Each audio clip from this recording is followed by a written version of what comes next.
This here is Grace Hopper, one of the most important people in early computing. She labeled the first actual computer bug, and she made it possible for people without high-level math skills to interface with and write computer programs. She got her PhD in mathematics from Yale in 1934 and was the first woman and one of the first people altogether to get a PhD in math from Yale. She had a history of military service and tried to join the Navy during World War II, but at first was rejected because she was too old at the age of 34. Next time she tried to get in, she was denied because she was too small. She was 5'6" and 105 pounds and was considered underweight for her height. But she finally got into the Women's Reserve and started working with this beast of a computer called Harvard's Mark I.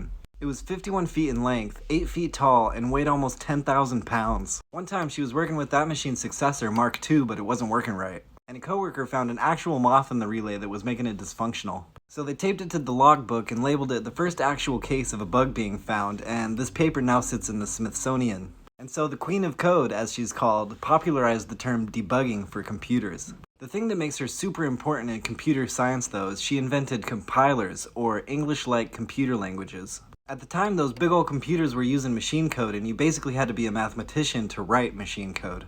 So she was like, what if you could write out what you want in an English-like code, and the computer could translate it into machine code? At first the idea got pshawed. They were like, duh, computers don't speak English. But she plowed ahead anyway because most people don't speak machine code and she wanted computer programming to be more accessible. And her compiler COBOL is still heavily used in data processing. Another thing I love about her is she was a great science communicator. A famous thing she would do is she would pass out a piece of wire that was just under a foot long to demonstrate a light nanosecond. That's how far light travels in a billionth of a second. She retired like 3 times, but the Navy kept calling her back because she was such a boss. When she finally actually retired for real at the age of 79, she was the oldest active duty commissioned officer in the United States Navy.